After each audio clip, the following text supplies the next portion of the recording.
Cinema diary में आज हम एक्सप्लेन करेंगे Russian action crime film Voroshilov's sharpshooter. Film की शुरुआत में हम एक बुजुर्ग आदमी आइविन को देखते हैं जो अपने दोस्तों के साथ चेस खेल रहा है। तभी उसकी पोती कातिया वहां से गुजरती है। आइविन एक रिटायर्ड आर्मी अफसर है जो रिटायर्ड होने के बाद अपनी पोती के साथ इस छोटे से शहर में रहता है। आइविन के पड़ोस में 3 बदमाश लड़के रहते हैं जिनके नाम है वादिम, बोरिस और इगोर।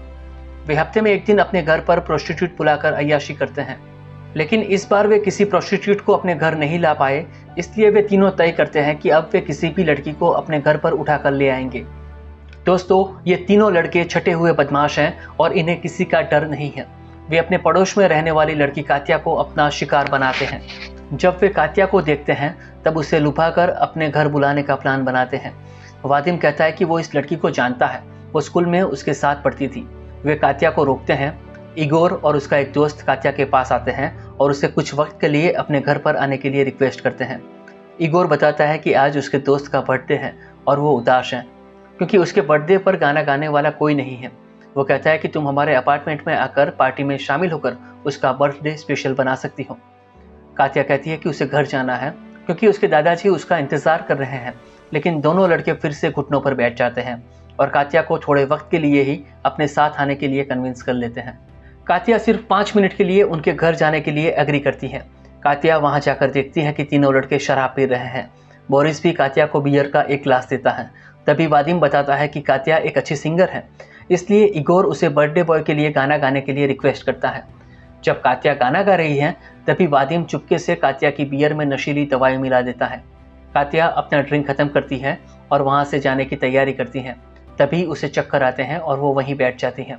कुछ देर बाद तीनों लड़के कातिया को दूसरे कमरे में लेकर आते हैं और अब तीनों अपना असली रूप दिखाते हैं। कातिया अपने आप को बचाने के लिए कुछ भी नहीं कर सकती। बोरिस सबसे पहले कातिया का रेप करता है और बाकी 2 कातिया को पकड़ कर रखते हैं। कई घंटों तक तीनों लड़के कातिया का रेप करते हैं। जब तीनों लड़के बोर हो जाते हैं तब कातिया को जाने देते हैं। जाते वक्त वादिम उसे कुछ पैसे देकर कहता है कि बहुत जल्द वे अकेले मिलेंगे। कातिया को गहरा सदमा लगता है। वो बाहर आकर पैसे रोड पर फेंक देती हैं और अपने घर जाती हैं। दरवाज़ा बंद करके वहीं रोने लगती हैं। अपनी पोती को रोता देख आइविन तुरंत उसके पास आता है। आइविन पूछता है कि क्या हुआ, लेकिन कातिया कुछ भी बताने की स्थिति में नहीं है। कातिया लगातार रो रही है।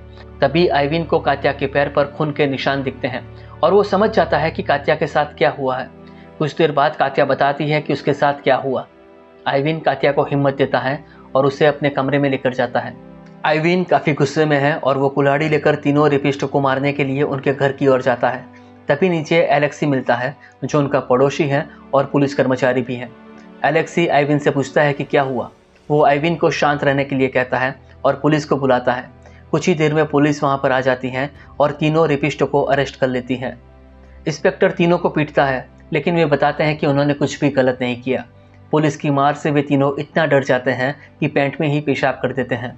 अब इंस्पेक्टर उन्हें अलग अलग कमरों में ले जाकर पूछताछ करता है और बताता है कि वो उन्हें हथियारों के साथ जेल में डाल देगा और वहाँ उनके साथ वही होगा जो उन तीनों ने मिलकर उस लड़की के साथ किया था। ये सुनकर बोरिस डर जाता है और बताता है कि वे उस लड़की को अपने घर लाए थे और उस पर अत्याचार किया था। इंस्पेक्टर उनके खिलाफ केस दर्ज करने की तैयारी करता है। तभी एक जूनियर अफसर बताता है कि ये तीनों हफ्ते में एक दिन लड़कियों को अपने घर लाकर अय्याशी करते हैं और इस तरीके से उन्होंने कई लड़कियों को अपना शिकार भी बनाया है। आसपास के लोग भी गवाही देते हैं कि तीनों लड़के विकृत हैं जिन्हें सजा मिलनी ही चाहिए। जब इंस्पेक्टर तीनों के इकबालिया बयान और खून लगी बेडशीट को सबूत के तौर पर दर्ज कर रहा था, तभी वादिम के पिता जो कि पुलिस चीफ है वो वहाँ पर आते हैं। वो इंस्पेक्टर से घटना के बारे में पूछते हैं और अपने पावर का इस्तेमाल करते हुए इंस्पेक्टर से कहते हैं वो खुद इस केस को हैंडल करेगा।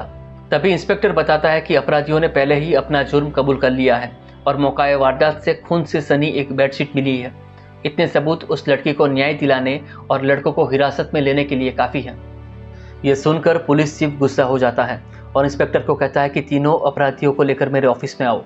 पुलिस चीफ अपने बेटे को बचाने के लिए ये सब कर रहा है। इंस्पेक्टर लड़कों को लेकर पुलिस चीफ की ऑफिस में जाता है, जहां सामान्य पूछताछ करने के बाद तीनों लड़कों को रिहा कर दिया जाता है। अगले दिन आइविन देखता है कि कातिया कहीं दिख नहीं रही। कातिया पूरा दिन लगातार बाथरूम में रोती रहती है और कहती है कि वो खुद का सामना नहीं कर सकती। ये सुनकर आइविन अपने आप को बेबस पाता है क्योंकि वो अपनी पोती के लिए कुछ भी नहीं कर सकता।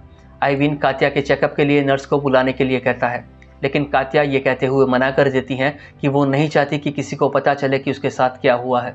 आइविन बताता है कि आसपास के सभी लोग जानते हैं कि उसके साथ क्या हुआ है, क्योंकि पुलिस ने उन लड़कों के अपार्टमेंट में छापा मारकर तीनों को पकड़ लिया है। ये सुनकर कात्या डर जाती है। उसे लगता है कि उसकी पूरी लाइफ बर्बाद हो गई है। नर्स कात्या के चेकअप के लिए आती है और बताती है कि कात्या काफ़ी कमज़ोर हो चुकी है और उसे कुछ दिन आराम की ज़रूरत है। अगले दिन आइविन को पुलिस स्टेशन से फ़ोन आता है और उसे बताया जाता है कि सभी अपराधियों को रिहा कर दिया गया है।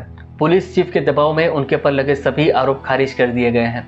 ये सुनकर आइविन को काफ़ी गुस्सा आता है और वो सोचता है कि अब उसे ही कुछ करना होगा।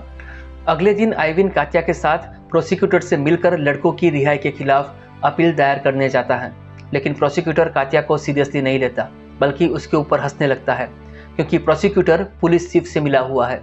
उल्टा वो कात्या पर ओवर फ्रेंडली होने का आरोप लगाता है और कहता है कि तुम जानबूझकर उन लड़कों के अपार्टमेंट में गई थी।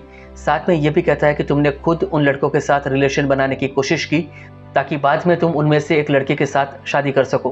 कात्या प्रोसिक्यूटर की बेतुकी बातें सुनकर रोने लगती हैं। वो अपने आप को असहाय महसूस करती हैं और अब उसे जस्टिस के लिए लड़ने की कोई इच्छा नहीं है। कात्या घर वापस आकर अपने दादाजी से कहती है कि वो सब कुछ भूलना चाहती है, लेकिन आइविन किसी भी कीमत पर बदला लेना चाहता है। कात्या डिप्रेशन में चली जाती है और वो खुदकुशी करने की भी कोशिश करती है।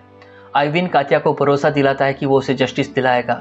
अगले दिन आइविन अपनी आर्मी अफसर की वर्दी पहनकर मेडल के साथ अपने पुराने दोस्त, जो कि अब जज हैं, उससे मदद मांगने जाता है।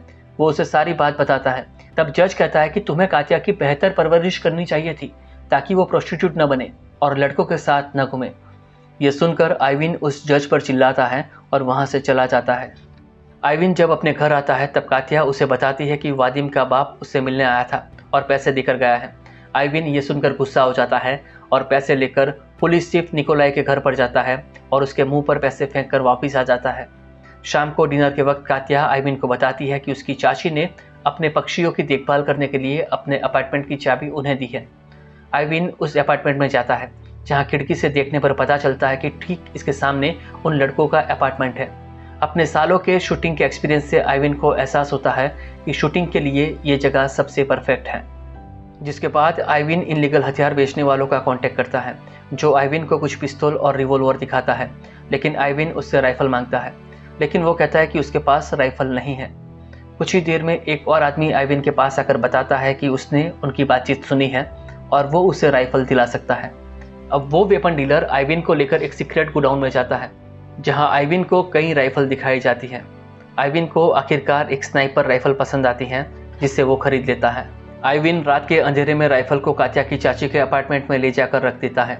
अगली सुबह वो अपने दोस्तों के साथ पार्क में शतरंज खेलने जाता है और जब वो लड़कों को अपने अपार्टमेंट में जाता हुआ दिखता है तब वो चुपचाप उस अपार्टमेंट में जाता है। आइविन को सही जगह मिल जाती हैं और वो निशाना लगाता है। बीच में बैठे हुए बोरिस ने अपने दोनों पैरों के बीच में शैंपेन की बोतल रखी है। तभी आइविन गोली चला देता है। वो बोरिस के दोनों पैरों के बीच में गोली मारता है ताकि उसे जीवन भर अपनी गलती याद रहे। आइविन उन्हें सीधे तौर पर मारना नहीं चाहता। वो चाहता है कि लड़के जीवन भर तड़पते रहें। आइविन वहाँ से बुलेट का कवर उठाकर राइफल को छिपा देता है और वापस अपने दोस्तों के पास आकर बैठ जाता है, मानो जैसे कुछ हुआ ही नहीं। कुछ ही देर में वहाँ पर एम्बुलेंस आ जाती है, लेकिन जब सबको पता चलता है कि उन लफंगे लड़कों में से कोई घायल हुआ है तो वे सभी खुश होते हैं। पुलिस चीफ निकोलाई के बेटे के दोस्त पर गोली चली थी, इसलिए वो तुरंत उस जगह पर आता है जहां उसे बुलेट होल देखकर लगता है कि कुछ गड़बड़ है। तभी पुलिस अफसर एलेक्सी आइविन के पास आता है और पूछता है कि इस फायरिंग के पीछे तुम्हारा हाथ तो नहीं है, क्योंकि उसके पास बदला लेने का सही कारण है। एलेक्सी को लगता है कि अब पुलिस चीफ निकोलाई आइविन की जाँच के लिए कभी भी आ सकता है।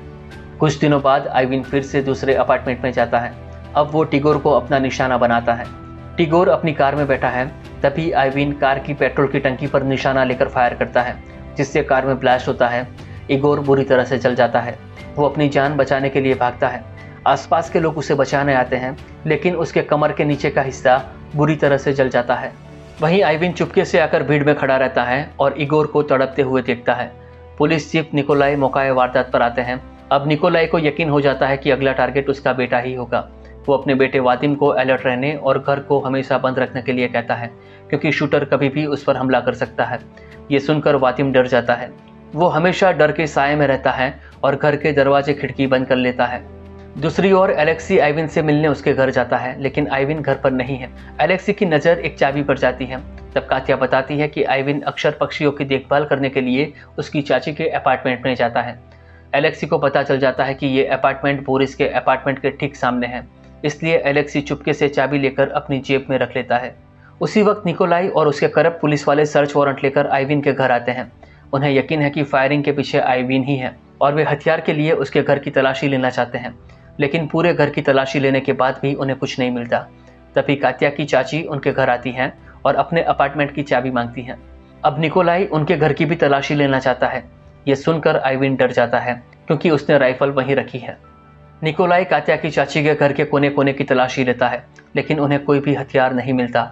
गुस्से में निकोलाई आइविन का कॉलर पकड़कर धमकी देता है कि मेरे बेटे को कुछ नहीं होना चाहिए। तभी आइविन कहता है कि उसके साथ पहले ही बहुत कुछ हो चुका है। ये सुनकर निकोलाई डर जाता है और अपने बेटे के पास भागता है। आइविन बताता है कि उसने वादिम के साथ कुछ भी नहीं किया है। निकोलाई अपने घर जाकर जोर जोर से दरवाज़ा खटखटाता है, लेकिन तभी वादिम अंदर से गोली चला देता है। उसे लगा कि ये शूटर होगा। इस धोखे में वादिम अपने पिता निकोलाई को मार देता है। दोस्तों, यहाँ हमें पता चलता है कि कई दिनों तक डरे सहमे रहने के कारण वादिम अपनी सेंस खो चुका है, इसलिए पुलिस अफसर उसे साइकेट्रिस्ट के पास लेकर जाते हैं, लेकिन वो लगभग पागल हो चुका है। अगले सीन में हम देखते हैं कि पुलिस अफसर एलेक्सी आइविन को अपने घर बुलाता है और उसे बताता है कि निकोलाई के आंटी के घर जाने से पहले उसने वहाँ से राइफल उठाकर छिपा दी थी। एलेक्सी कहता है कि वो जानता है कि तीनों लड़कों ने रेप किया था और इसलिए वो आइविन को जाने देता है। और इसी के साथ ये फिल्म समाप्त हो जाती है।